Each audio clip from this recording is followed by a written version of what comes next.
very clear.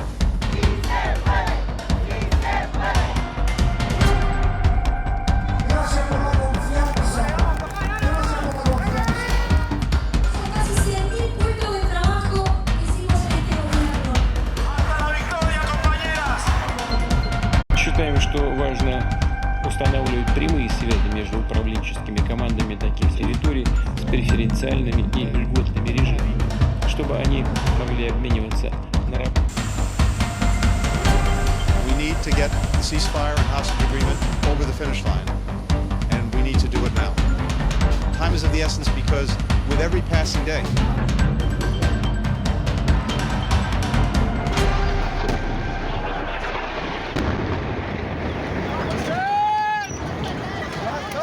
Así comenzamos Televisión Pública, Noticias Internacional, en una edición muy especial.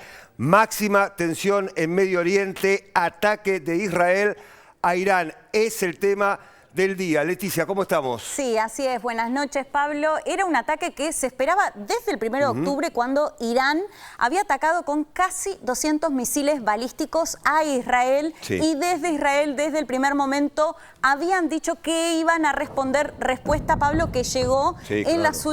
en los últimos minutos, hay que decir. Totalmente. En ya la madrugada en la República Islámica de Irán, la madrugada del sábado. ¿Qué se sabe hasta ahora? Al menos 5 explosiones en la capital, en Teherán, pero también en otras partes del país. Sí, sí. Y también en Siria, Pablo. Lo que se conoce, que me parece que es un dato clave, que era una de las especulaciones. Se sabía que este ataque se iba a dar, que Israel de hecho salió a adjudicárselo y a decir que fue en defensa justamente Exacto. por el previo ataque iraní.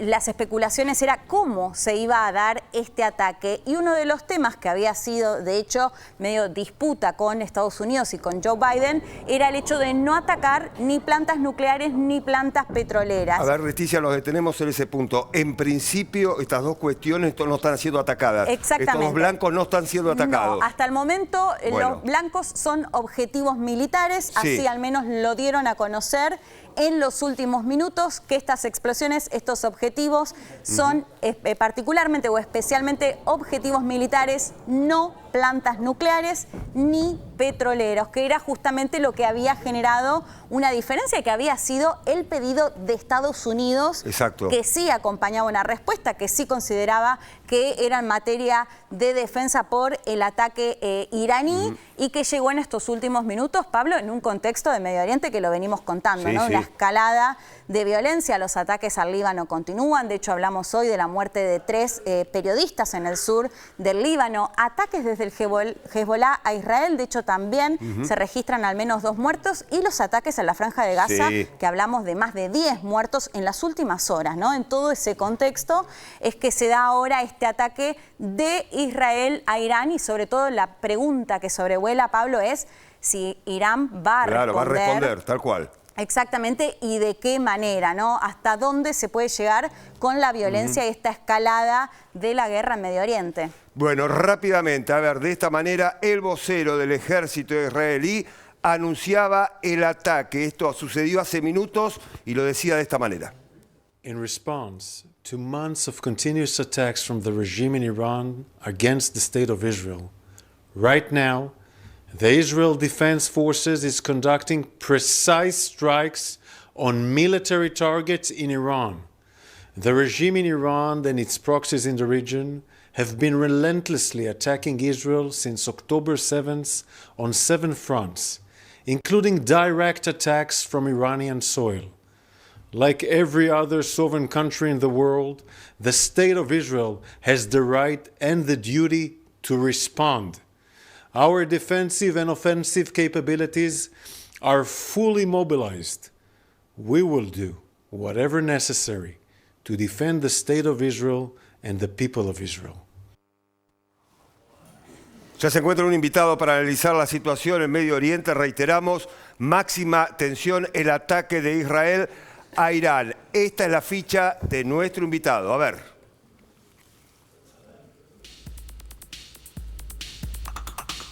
Estamos hablando de Ignacio Rulaski, especialista en Medio Oriente, doctor en Ciencias Sociales de la UBA, magíster en Asuntos Internacionales de New School en Nueva York, becario del CONICET, coordinador del Departamento de Medio Oriente de la Universidad Nacional de La Plata.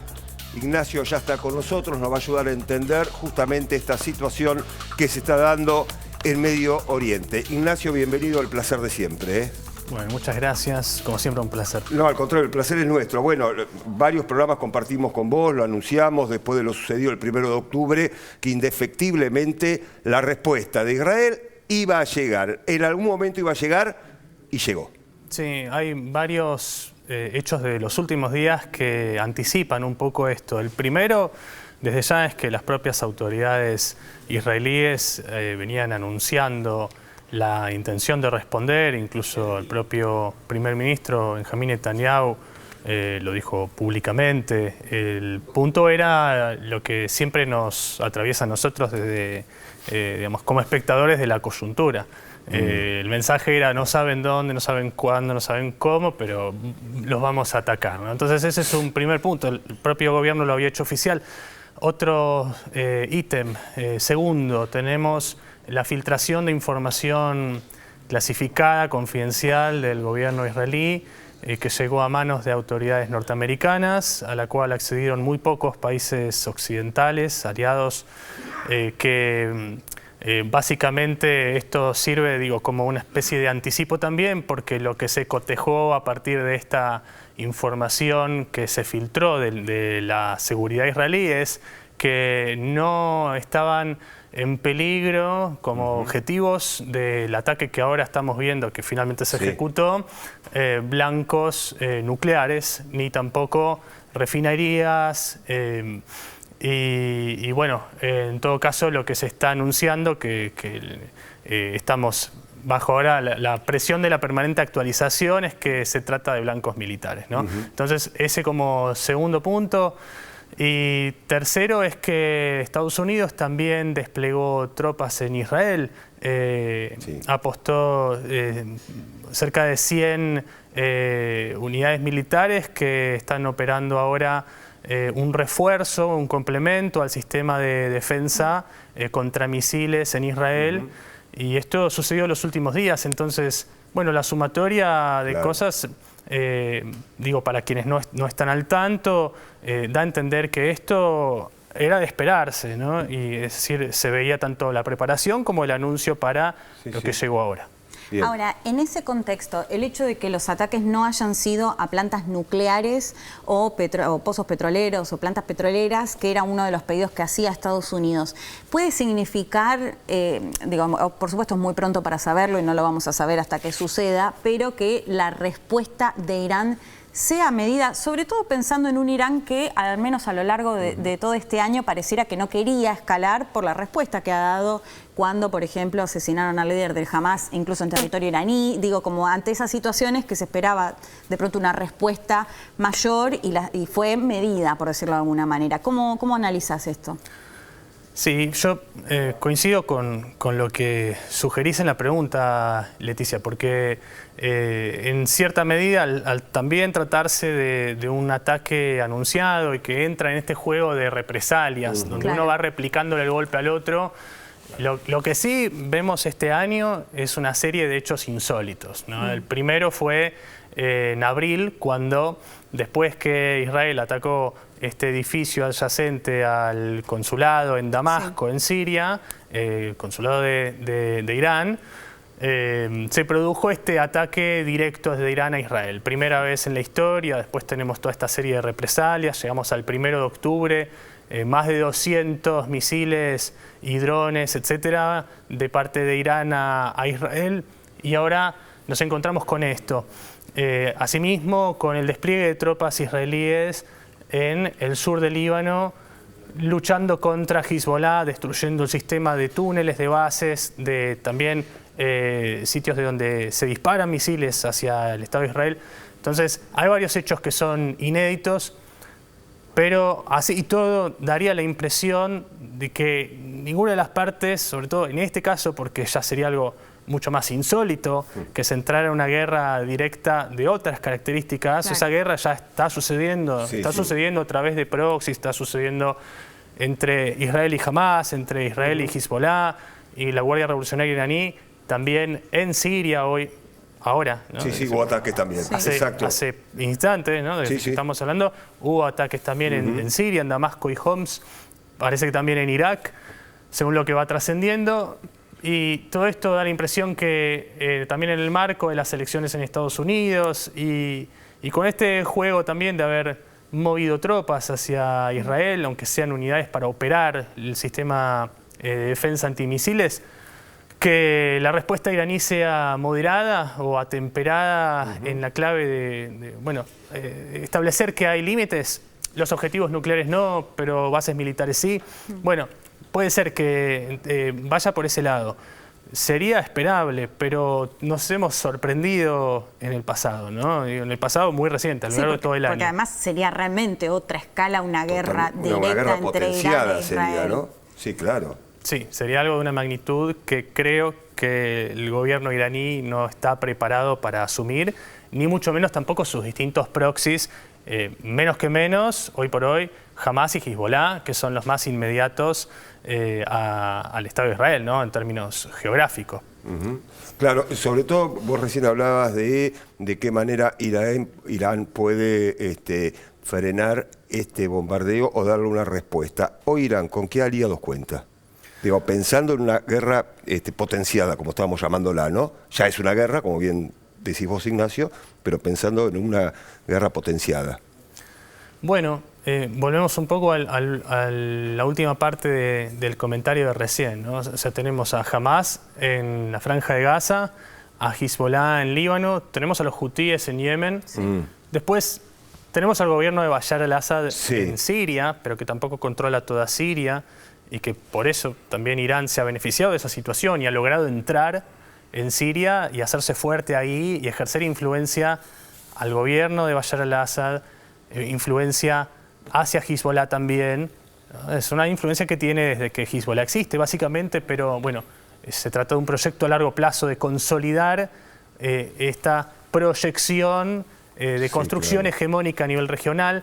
Y después tiene una serie de fuerzas que ha entrenado la Guardia Revolucionaria, que tiene desplegadas en Irak, trabajando con grupos iraquíes pro-iraníes, pero son fuerzas menores, dependen mucho de la asistencia logística, del consejo, del entrenamiento de la Guardia Revolucionaria y los aliados más fuertes en toda esta región, digamos que hoy por hoy se encuentran absolutamente agotados. Y entre ellos el más fuerte es Hezbollah, que hoy por hoy, como sabemos también, tiene su cúpula militar destruida, su cúpula política anulada y una serie de infraestructuras y mandos medios y unidades ya de base desordenadas. En este contexto es muy difícil que todos estos elementos dispersos por la región representen para Irán una palanca contra Israel. Siguen siendo, por supuesto, una amenaza y de hecho esto tiene un costo para el Estado de Israel también a nivel de imagen, a nivel de las vidas que se pierden de tanto el lado humanitario de civiles, que hoy mismo ocurrió también, hay ataques permanentemente desde Hezbollah, desde el Líbano hacia el Estado de Israel y mueren civiles, como mueren también civiles libaneses por los ataques israelíes. También sucede del lado israelí, pero también mueren reservistas, mueren militares. Todo eso genera un impacto hacia adentro. Entonces, bueno, que estén disminuidos, que tengan una capacidad de daño menor estos principales aliados, respondiendo a qué es lo que en quiénes puede apoyarse Irán, no quiere decir que todavía no sean fuertes. Se entiende. Por esto Israel también los sigue combatiendo. Sin embargo, para pensar en algo de otra magnitud, por lo menos con estos aliados no cuenta para ello. Perfecto. Ahora, llega en un contexto en el cual, bueno, se espera una negociación, justamente, especialmente por la Franja de Gaza y Líbano este fin de semana, considerando un poco lo que decías, ¿no? Ya 42.000 muertos en la Franja de Gaza, más de 2.400 en Líbano. Hoy mismo los ataques de Hezbollah en Israel asesinaron al menos a 2 israelíes en el norte. Bueno, también fueron asesinados 3 periodistas libaneses. Digo, un contexto realmente de máxima tensión y máxima violencia. ¿Crees que lo que pasó ahora en las últimas horas puede llegar a ser un punto de inflexión, un punto de decir, bueno, hay que parar. Un Blinken que llegó a Israel esta semana pidiendo, directamente diciendo, hay que ir por la vía diplomática. Un Estados Unidos que además también mira lo nacional y lo que tiene que ver con las elecciones y el impacto que puede llegar a tener, sobre todo pensando en el Partido Demócrata. ¿Cómo ves toda esta situación? ¿Cómo analizas lo que puede llegar a pasar? Pensando en un posible cese al fuego que lo venimos anunciando con Pablo prácticamente todo el año y realmente nunca sucedió. Tal cual. Mira, Leti, si uno respondiera desde el sentido común, debería decir ciertamente. Eso sería lo que uno esperaría, que hubiese alguna perspectiva de desescalar y que esto sea una línea que se cruzó, que es demasiado peligrosa y todavía hay tiempo de ir para atrás. Sin embargo, contamos en este escenario donde todos estos actores están sumamente disminuidos, un contexto donde la cúpula de Hamás también ha sido destruida, sí. Entonces no hay un liderazgo claro, por lo menos visible. O sea, todavía Hamás sigue combatiendo en distintos bastiones en la Franja de Gaza, pero es difícil decir si hoy tienen un liderazgo articulado que pueda presentar una posición para que aquellos socios o países que son aliados, simpatizantes de Hamás o que han tenido vínculo con Hamás, como es el caso del gobierno, del Emirato Qatarí, que es donde suceden las conversaciones, ¿no? las nuevas negociaciones que se retoman después de un silencio grande. Y uno diría, de parte de Hamás, ¿cuál es el mensaje? ¿Hay un mensaje? Sí, de hecho ya claro anunciaron ahí, que no van a liberar a los secuestrados hasta que, bueno, al menos cesen los ataques. Por eso, entonces, eso mismo que planteás era un punto que quería que resaltar ahora, que es consecuencia también de esto, probablemente, ¿no? Es decir, de la falta de un liderazgo claro por ese lado. Del lado israelí, desde el gobierno de Israel, porque la sociedad civil sigue protestando y pidiendo cese al fuego y pidiendo un acuerdo urgente, en muchos casos, cualquiera sea, con tal que regresen todos los rehenes y toda esta situación termine, ¿no? Pese a eso, el gobierno israelí sigue insistiendo en que en este momento está destruyendo todas las capacidades de sus enemigos para cometer nuevos ataques, incluso de parte de Hezbollah, una especie de nuevo 7 de octubre. Claro. Eso es lo que se viene planteando hace tiempo. Entonces, lo que observamos es que la línea es continuar tanto en Gaza como en todos estos otros frentes más distantes, ¿no? Sea con actores no estatales como Hamás o con otros que no son actores estatales plenamente, como es Hezbollah, que no es el ejército libanés, pero básicamente ejerce una función parecida a la de un ejército de un Estado soberano, que básicamente ha cooptado buena parte de la institucionalidad libanesa de todos modos, por lo menos en los hechos, ¿no? Entonces, peleando también contra Hezbollah y contra todos estos proxies pro-iraníes en Irak, en Siria, Yemen. Y el gobierno israelí, de parte de Netanyahu, una buena parte es muy renuente a terminar la guerra. El propio Netanyahu se ha nutrido también de esta situación de excepción, porque si la guerra terminase, habría una comisión investigadora para ver cómo fue que ocurrió el 7 de octubre.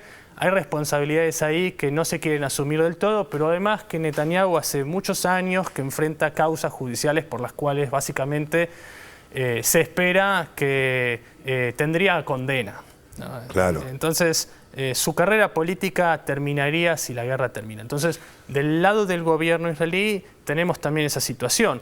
Ahora, del lado de Hezbollah, del gobierno iraní, etcétera, tampoco hay ninguna voluntad de terminar ningún tipo de agresión. Así Bien. que en ese escenario estamos. Bueno, a ver, Ignacio, Leticia, recién hacíamos mención a la gira de Blinken.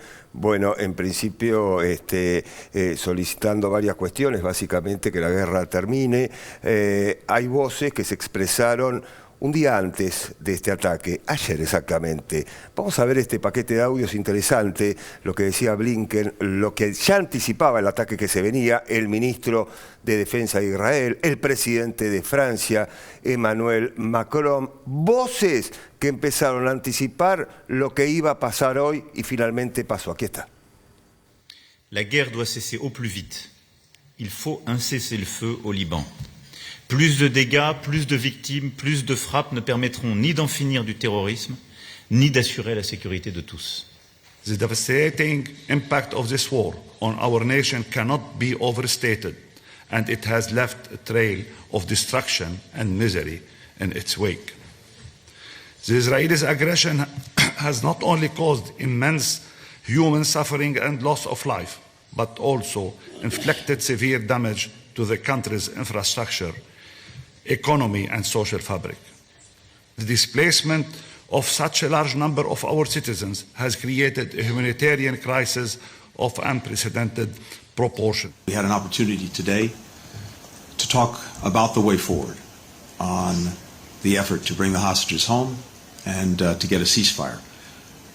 Partly this involves an assessment of exactly where Hamas stands in the wake of the death of Sinwar.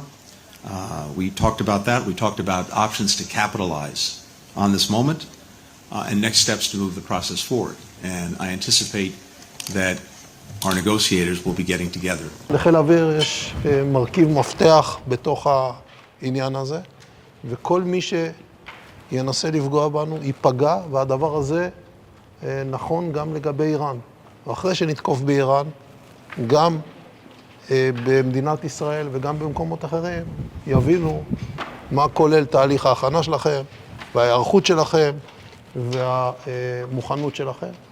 ולנו יש אמון מאוד גבוה. El ministro de Defensa israelí, total confianza en el ejército de Israel. Allí este anuncio de hace exactamente 24 horas, estaba rodeado de pilotos de la unidad aérea, los mismos pilotos que atacaron en el día de hoy. Por eso le decíamos que había que prestar mucha atención a estos testimonios, sobre todo el último, el ministro de Defensa de Israel, que 24 horas de este ataque de Israel a Irán ya anticipaba lo que se venía, sobre todo esta imagen de un ministro de Defensa rodeado de los pilotos que actuaron, Ignacio, en el día de hoy. Si no decía nada el ministro de Defensa y mostrábamos esa imagen, prácticamente era lo mismo, no tenía que decir lo que iba a pasar porque ya se veía, o por lo menos la imagen anticipaba de lo que finalmente se vino hoy. Sí, tal cual. Hubo de vuelta muchas pistas, y más que pistas, anuncios de que esto iba a suceder, y la propia dinámica de las represalias que vimos a lo largo de todo el año. Y todo el año nos retrotraemos al 7 de octubre pasado, sí, sí. Nos da esa pauta, ¿sí? Y nuevamente, acá ninguno de los actores implicados está hablando de desarme por el lado de Hamas, está hablando de bajar la tensión del lado del gobierno iraní. No sucede eso. Le da la sensación que todo lo contrario, ¿no? Sí, completamente. También después es interesante ver cómo presentan las noticias que nosotros estamos descubriendo en la medida en que trascienden en los medios de la región, ¿no? Y esas perspectivas muchas veces también nos dan la pauta, sobre todo porque aunque hay medios que muchas veces se presentan como independientes, están muy ligados a la perspectiva del gobierno de Qatar, de Irán, Hezbollah, etcétera. Y cuando uno los ve, básicamente lo que llega en general, tanto de eso como de las cuentas de redes sociales, de ministros, de cancilleres, ministros de Exteriores, ministros de Defensa, etcétera, es que toda la composición de esos discursos está plasmada en una retórica belicista, violenta, ¿no?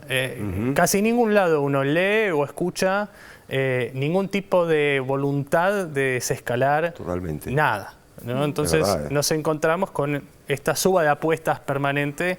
De vuelta, el hecho más palpable fue abril de este año, ¿no? Y desde ese primer ataque iraní a Israel llegamos a octubre. Ahora, en todo ese contexto donde los actores implicados, lo que comentabas de Netanyahu, la dirigencia palestina también cuestionada, fuera de la franja de Gaza de Hamas, Mahmoud Abbas y demás, donde pareciera que los actores implicados, ninguno estaría dispuesto ni al cese al fuego por distintos intereses. ¿Qué rol juega lo que se denomina muchas veces como comunidad internacional en todo este contexto? Porque ahí veíamos a un Emmanuel Macron que durante todo el año no sé si tuvo si habló demasiadas veces, pero sí cuando los ataques empezaron al Líbano, porque el Líbano, recordemos que fue mandato o colonia francesa, digamos, y el vínculo es otro, y la respuesta rápidamente de Netanyahu de salir a decir que básicamente se tiene que arrepentir o sentir vergüenza por haber pedido, incluso había hablado de no enviar armas a Israel. ¿Qué rol puede jugar esto, sobre todo pensando en las potencias, ¿no?, que no están implicadas directamente? Bueno, el primer punto que pienso, O indirectamente. No, seguro, pero vayamos al término comunidad internacional y pensamos cuál es su principal agencia, las Naciones Unidas. Sí. Entonces, si vamos rápidamente a dos aspectos que hacen a la composición también de este tablero, de este escenario, tenemos, por un lado, esta sigla impronunciable por digamos, en idioma inglés, ¿no? UNRWA, la Agencia de Naciones Unidas para Oriente Medio, que es la agencia que se ocupa de la cuestión palestina. Y tenemos después a las Fuerzas de Naciones Unidas en la frontera entre Israel y Líbano, ¿no? Y encontramos una deficiencia grande en el accionar, en el compromiso digamos, el personal involucrado en el ejercicio de su misión. En un lado, preservar la paz, preservar una tregua, preservar un área de no conflicto, y en otro caso brindar asistencia humanitaria, ¿no? Y encontramos, por un lado, que esas fuerzas de paz no logran sostener absolutamente nada, y en cuanto a la agencia que debería ocuparse de la cuestión humanitaria, se revela y se termina confirmando que parte de ese personal está comprometido con Hamás. Entonces, si uno se pregunta, y va a esta gran pregunta de para qué sirven las Naciones Unidas, uno encuentra grandes deficiencias que socavan su autoridad. Entonces, las Naciones Unidas no logran pasar resoluciones en el Consejo de Seguridad que sean eficaces para poder detener conflictos como este, no solamente este, sino otras situaciones. Este año y antes del 7 de octubre tuvimos varios conflictos internacionales grandes de los cuales se ha hablado menos y hasta poco y nada, ¿no? La situación entre Azerbaiyán y Armenia, por supuesto sigue la cuestión entre Rusia y Ucrania, tenemos también una situación de suma violencia en Bangladesh, Sudán es otro tanto, ¿no? Entonces, hay muchos frentes abiertos por los cuales la comunidad internacional hace poco, o por lo menos tiene grandes dificultades en poder demostrar tanto músculo como eficiencia, como, insisto, un desempeño que vaya acorde a lo que muchas veces dificultades, ¿no? Porque la ayuda humanitaria, digo, cuando no les dejan ingresar y demás también es complejo. Sí, claro, esa es otra cuestión. El tema es cómo van perdiendo autoridad las agencias de Naciones Unidas respecto a su misión. Después, en cuanto a las líneas de mandatarios de países que podrían tener algún tipo de influencia en contener por lo menos al gobierno israelí o en forzar a las partes a negociar. En este caso, a lo sumo lo que encontramos de parte de Estados Unidos es esto que han repuesto ustedes antes, ¿no? Es decir, de si Israel informa que atacará a Irán o no en situaciones como estas que son básicamente excepcionales, ¿no? Vistos buenos. Después tenemos muchos anuncios o discursos como estos bregando por la paz y demás, pero no tienen tampoco un gran impacto real, ¿no? En todo caso, en muchas situaciones lo que tenemos es que son discursos también un poco cambiantes o que son juzgados muy tibios a veces por los propios electorados, ¿no? Y esto es lo que estuvo pasando también en Estados Unidos, que el gobierno de Biden tuvo una presión enorme por varios frentes, entre ellos del propio Partido Demócrata y sobre todo la parte más progresista de sus votantes, ¿no? Que es totalmente disconformes con cómo se llevó a cabo toda la política exterior de Estados Unidos respecto a esta guerra Israel-Hamás, ¿no? Bien, Ignacio, gracias por haber venido. Un placer como siempre que nos hayas ayudado a entender por qué pasa lo que está pasando justamente y sobre todo por estas zonas en Medio Oriente. El Por placer favor. de siempre. Gracias a ustedes. Por favor. Más información, seguimos recorriendo el mundo, más noticias, aquí está.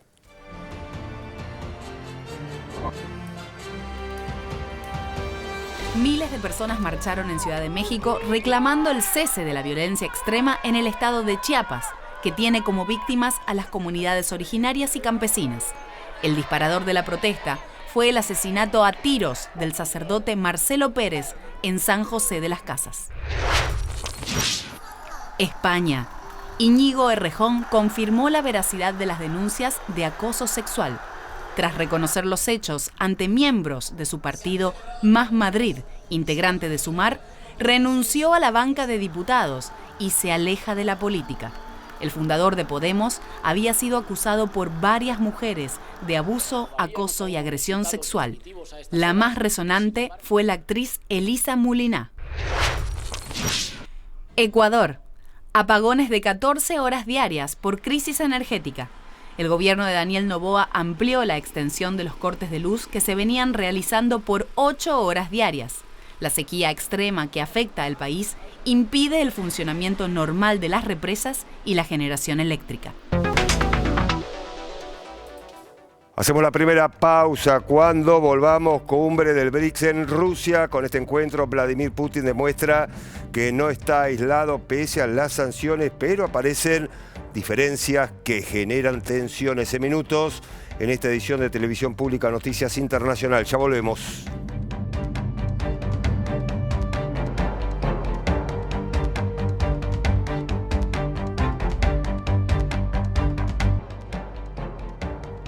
El tema se lo habíamos adelantado, nueva cumbre del BRICS en Rusia. Este nuevo encuentro lo tuvo claro a Vladimir Putin como anfitrión. Informe especial.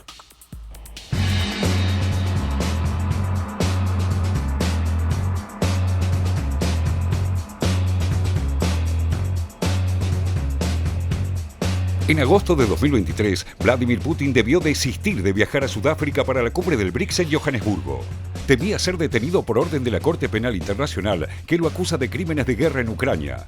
Este año, la cumbre anual de los BRICS se celebra en Kazán, Rusia, y el presidente ruso decidió convertir el encuentro en una plataforma para demostrar que Moscú, más de 2 años después de haber invadido a su vecino, no está aislado y que las sanciones occidentales no hicieron mella en la economía del país. Однако сохраняется и значительный кризисный потенциал. И дело не только во все возрастающей геополитической напряженности, а в том, что продолжается хронический рост долговой нагрузки в развитых странах, расширяется практика односторонних санкций, протекционизма и недобросовестной конкуренции. Aunque eso sea solo parcialmente cierto, Putin logró instalarse a través del encuentro en el centro de la escena global y la creciente influencia del grupo se evidencia en la asistencia a la cumbre por segundo año consecutivo del secretario general de la ONU, Antonio Guterres, duramente criticado por ese gesto que algunos leyeron como respaldo a un país que violó la integridad territorial de otro miembro de las Naciones Unidas. Desde la cumbre de Sudáfrica, el BRICS se expandió notablemente. A Brasil, Rusia, China, India y Sudáfrica se sumaron Egipto, Irán, Emiratos Árabes y Etiopía. En tanto, Arabia Saudita está en proceso de incorporarse al grupo. El BRICS pasó de ser un acrónimo acuñado por Goldman Sachs en 2001 para definir a las principales economías emergentes de aquel momento, a convertirse en un foro político y económico alternativo al G7 y todavía está en busca de su identidad y de mecanismos estables de integración.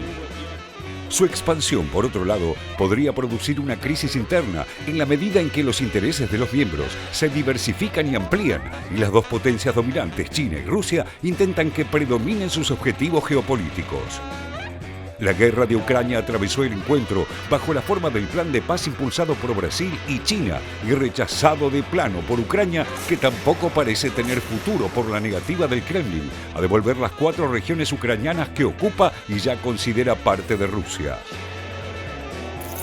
乌克兰危机还在延宕，中国和巴西会同有关全球南方国家发起了乌克兰危机和平之友小组，旨在汇集更多致力于和平的声音。我们要坚持战场不外溢，战事不升级，各方不拱火三原则，推动局势尽快缓和。 El afianzamiento del BRICS también demanda que se resuelvan las tensiones entre China e India, que en este encuentro manifestaron su intención de superar las diferencias y resolver su disputa en el Himalaya, en la primera conversación bilateral formal en 5 años. I often say that I'll treat the BRICS group seriously when I see signs that the two countries that really matter, China and India, actually really trying to agree on things rather than effectively trying to confront each other all the time. Más allá de las cuestiones geopolíticas, el BRICS sigue siendo principalmente un foro económico y sus números siguen impactando. Abarca el 45% de la población mundial y al 35% de la economía global, aunque más de la mitad de ese peso económico corresponde a China. Este perfil explica que su única institución multilateral en funciones sea el nuevo Banco de Desarrollo dirigido por la expresidenta brasileña Dilma Rousseff, y es justamente lo económico lo que atrae a nuevos aspirantes a integrarlo. No momento em que os países do sul global têm necessidades financeiras bastante elevadas e sabemos também que há dificuldades para esse financiamento. En este sentido, uno de los objetivos originales del BRICS fue planteado nuevamente por Putin en la apertura de la cumbre: desdolarizar el comercio internacional mediante un sistema alternativo de pago que probablemente terminaría teniendo al yuan como centro. BRICS देशों के बीच financial integration बढ़ाने के लिए प्रयासों का हम स्वागत करते हैं. La idea es compartida por el presidente brasileño Luis Ignacio Lula da Silva, quien no viajó a Rusia por un problema de salud. É chegada a hora de avançar na criação de meios de pagamento alternativo para transações entre nossos países. Não se trata de substituir nossas moedas, mas é preciso trabalhar para que a ordem multipolar que almejamos se reflita no sistema financeiro internacional. Pero ni Brasil ni India desean confrontar económicamente con Estados Unidos en el mismo sentido que Rusia, y buscan también evitar que el grupo sea exclusivamente chino-céntrico y se convierta en una alianza antioccidental. Brasil también marcó posición al mantener el veto al ingreso de Venezuela a pesar del lobby ruso a favor del país caribeño. El futuro del BRICS ampliado, al que según recordó Putin aspiran a integrar unos 30 países, dependerá de su capacidad para generar instituciones comunes y mecanismos eficaces de integración económica, de los cuales el comunicado final de 43 páginas de la cumbre de Kazán solo resume intenciones sin dar detalles ni plazos. Bueno, allí hacíamos hincapié en este informe especial sobre la última cumbre llevada a cabo en Rusia, cómo funciona este banco del BRICS. Bueno, veamos justamente cómo funciona esta entidad monetaria. Es un banco de desarrollo multilateral establecido por los 5 países fundadores del BRICS. El objetivo, financiar proyectos públicos y privados a través de préstamos, garantías, participación accionaria y también otros instrumentos financieros. Así funciona el Banco del BRICS. Seguimos repasando más datos, de qué manera justamente funciona este banco de desarrollo. Sede central está en Shanghái, en China, y oficinas regionales en Johannesburgo y San Pablo. También hay que destacar que la presidenta, la ex jefa de Estado de Brasil, Dilma Rousseff, capital inicial, atención con este dato, es 100.000 millones de dólares. La cuestión monetaria de este Banco de Desarrollo del BRICS. Seguimos repasando más datos. Producción más limpia, 4%. Obras hídricas, el 25%, es decir, los préstamos por sector que están otorgando desde el año 2018. También proyectos sociales en un 17%. El sector energético en un 30%. El transporte en un 24%.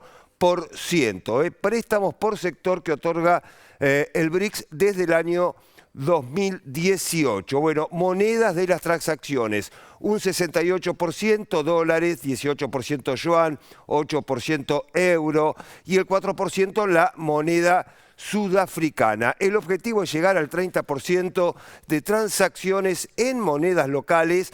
El objetivo, aquí está, 2030. Bueno, de esta manera justamente funciona este Banco de Desarrollo del BRICS. Recién veíamos la cuestión financiera, los objetivos, las inversiones y a largo plazo, es decir, de aquí a 2030, los objetivos que se han justamente conversado en esta última cumbre llevada a cabo en Rusia. Lo decíamos, claro, como la cuestión central, un Vladimir Putin que estuvo justamente coordinando las diferentes acciones que se tomaron en esta última cumbre, que lo tuvo el presidente de Rusia como anfitrión. Bueno, allí veíamos, Leticia, ¿no? Básicamente un informe especial de lo que ha sucedido en esta cumbre, pero haciendo hincapié en la importancia de este banco de desarrollo, ¿no? Sí, así es. Pablo, yo diría uno de los análisis que surgen después de este encuentro de los BRICS en Rusia, se hablaba mucho si esto fortalece a un Putin que se imaginaba, se imaginaba mucho más aislado después de estar ya en 2 años y medio de la invasión a Ucrania, de la guerra en Ucrania. Me parece que esto, de alguna forma, este encuentro, digamos, demostró, si se quiere, cierta fortaleza. Como vos decías, bueno, lo del banco es clave porque es justamente un bloque que surge como, al menos en lo que se plantea, como anti lo que ya está, o anti-occidente, si se quiere, ¿no? Distinto a los organismos internacionales financieros. Esto digo al menos en lo que es la narrativa de cómo surgen los BRICS, más allá de que hay dentro también una disputa entre quienes quieren esto y a quienes no les interesa, digamos, estar tan...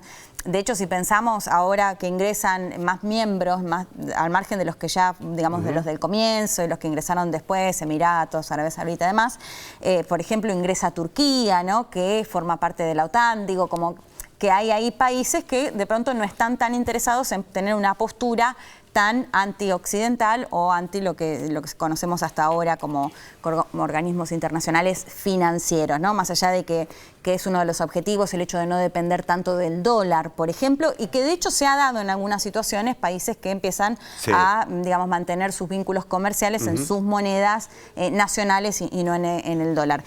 Después otro punto que destacaría que se mencionó, que tiene que ver con lo de Venezuela. Ahí me parece que más allá de que Lula da Silva, bueno, tuvo un accidente doméstico. Sí, no pudo asistir. No asistió. Me parece que ahí también habla de cierta fortaleza de Brasil, dentro más allá de que tienen la posibilidad de vetar, pero fue Brasil el que vetó el ingreso de Venezuela, un Nicolás Maduro que estuvo ahí, que de hecho hasta se conoció que no lo dejaron participar ni siquiera de la foto oficial, ¿no?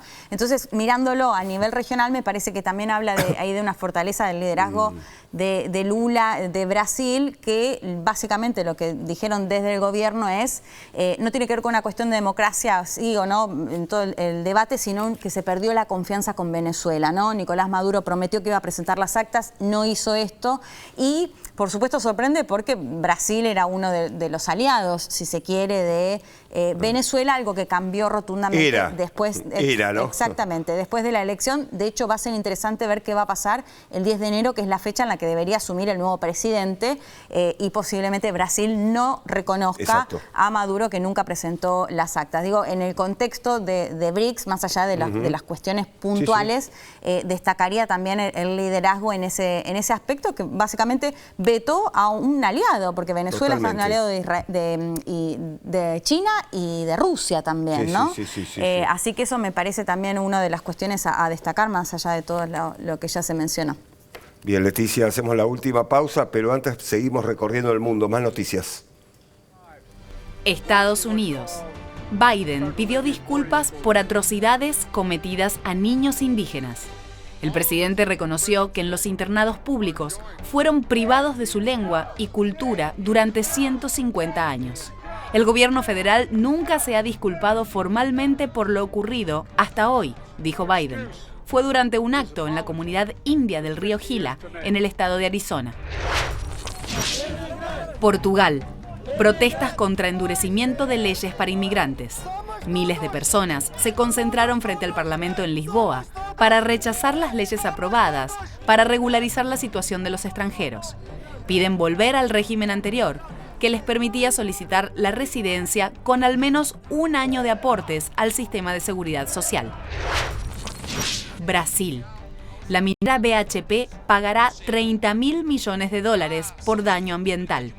La compañía australiana acordó con el gobierno pagar una indemnización por los daños provocados por la ruptura de la represa de Samarco, en Minas Gerais, en el 2015. Esto dejó un saldo de 19 muertos y la contaminación del río 12. Última pausa. Cuando volvamos, este tema, elecciones presidenciales en Uruguay este domingo. Los uruguayos van a las urnas para elegir al sucesor de la calle Pou y la renovación del Congreso. Luego de esta pausa, en Televisión Pública Noticias Internacional. Ya volvemos.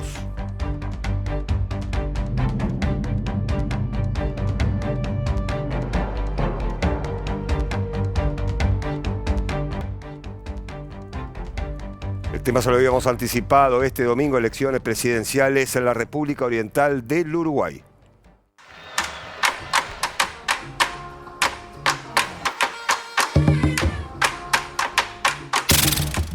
Uruguay se prepara para elegir este domingo a quien gobernará el país entre 2025 y 2030, aunque todo indica que habrá segunda vuelta el 24 de noviembre. Según las encuestas, el Frente Amplio lidera la intención de votos con un piso del 44% y un techo del 47%, lo que podría llevarlo a retornar al poder tras 5 años de gobierno del Partido Nacional, que lidera Luis Lacalle Pou, quien interrumpió el ciclo de 15 años entre 2005 y 2020 con Pepe Mujica y Tabaré Vázquez como presidentes. ¡Hasta la victoria! ¡Siempre! El oficialismo se ubica segundo, aunque bastante más lejos. Su candidato Álvaro Delgado tiene una intención de voto que oscila entre el 23 y el 27%. Nosotros, a partir de lo que este gobierno generó, es que vamos a un segundo piso de transformaciones, porque la alternativa es volver al pasado, al peor pasado, al cual ni yo, ni ustedes, ni yo queremos volver. A esa gente le vamos a pedir que piensen en quién te da certezas, que piense en quién te da tranquilidad, quién te da paz, quién te da previsibilidad, quién te asegura tolerancia, libertad y sobre todo, quién te asegura que el país siga creciendo y desarrollándose. Aunque la brecha entre los dos partidos con más posibilidades es amplia, para evitar el balotaje, el ganador debe alcanzar el 50 más 1% de los votos, una meta que hoy parece lejos de lograrse para cualquiera de los aspirantes a la presidencia. Uruguay ha hecho los deberes. De este modo, si se cumple lo que señalan las encuestas, los uruguayos se dirimen entre la continuidad del gobierno de centro-derecha o retomar un proyecto progresista con la fórmula que encabeza el exintendente de Canelones, Yamandú Orsi, y la exintendenta de Montevideo, Carolina Cose. La protección y el bienestar social necesario, porque solo con crecimiento no tenemos desarrollo. El desarrollo es posible si la sociedad crece de manera pareja, si crece de manera equilibrada. Tenemos que tener más control en los puertos, tenemos que hacer inteligencia a la hora de actuar. La seguridad es un problema que te lo dicen en todo el país, ya no es solo los núcleos urbanos más grandes, en todos lados. Y ahí nos tenemos que hacer cargo, por supuesto, y además con una justicia que funcione y que tenga recursos para que el acceso a la justicia también sea un derecho fundamental. Compañeras, compañeros, quiero ser presidente y voy a ser presidente porque quiero cumplir este compromiso. Un tercer candidato que adquirió gran relevancia en las últimas semanas es Andrés Ojeda, representante del histórico Partido Colorado. Esto lo cambió todo. Se trata de un joven abogado penalista y físico-culturista cuya imagen creció en las redes sociales. Ojeda carece casi de armado territorial, pero se reivindica como un representante de la nueva política y hasta se comparó con el presidente argentino Javier Milei, aunque valora el rol del Estado. Gente lo primero que pide es seguridad y les dice: yo quiero un mejor ingreso, pero quiero vivir tranquilo, quiero poder salir tranquilo a la calle. Nosotros les vamos a dar el Uruguay más seguro de su historia. Sabemos cómo hacerlo. Yo creo que hay un cambio de época muy grande y lo que algunos llaman mayoría silenciosa es en verdad una nueva era de verdadera revolución digital. La gente se va a expresar con contundencia, pero en la urna y donde corresponde. En total, hay 2.700.000 personas habilitadas para votar este domingo en más de 7.000 circuitos distribuidos en los 19 departamentos. Además de presidente y vicepresidente, se eligen senadores y diputados para renovar ambas cámaras. Pero también se votará en simultáneo en 2 plebiscitos, uno de ellos impulsado por la central sindical PIT-CNT y apoyado por agrupaciones sociales, y el Frente Amplio, que busca decidir si se aplican o no cambios en la seguridad social, lo que podría adelantar la edad de jubilación a los 60 años para hombres y mujeres. Todos los precandidatos y las fórmulas que tienen chances de ganar el próximo domingo, ninguno está a favor del plebiscito. Y sin embargo, el plebiscito hoy en las encuestas está arañando el 50%, es decir, lo que precisa para ganar. Es decir, esta es una reforma que tiene mucha legitimidad porque va a favorecer a la amplia mayoría del Uruguay. El otro, que tiene el apoyo de la coalición de gobierno, quiere definir por sí o por no un cambio en la Constitución Nacional para habilitar los allanamientos nocturnos, prohibidos desde su redacción original en 1830. El plebiscito de la reforma jubilatoria que promueven los sindicatos es parte de la presión que viene recibiendo el presidente Lacalle Pou en el tramo final de su mandato. Se suma un creciente descontento por los manejos del sector de combustibles, a los cambios en las licencias médicas de los funcionarios públicos y a reclamos por la infraestructura de Antel, la empresa estatal de comunicaciones y telefonía. Bueno, yo espero que el próximo gobierno logre solucionar algunos temas que no se han podido resolver. El tema de la seguridad, el tema de la pobreza infantil y el desarrollo humano. Nos estamos quedando muy atrás respecto a lo que es el desarrollo humano. Y bueno, el país no es lo que era antes. Los principales candidatos cerraron sus campañas con actos casi en paralelo y mensajes destinados sobre todo a los indecisos, que hasta hace una semana abarcaban al 11% de los electores. Más allá del probable balotaje en noviembre, este domingo se renuevan también la totalidad de las bancas de ambas cámaras, 30 senadores y 99 diputados, es decir, se definirán las mayorías parlamentarias que serán claves para garantizar la gobernabilidad de quien obtenga el triunfo. Bien, punto final para esta edición, Leticia. Gracias, por supuesto, nos reencontramos próximo viernes y le volveremos a contar lo que pasa en el mundo. Que la pase bien.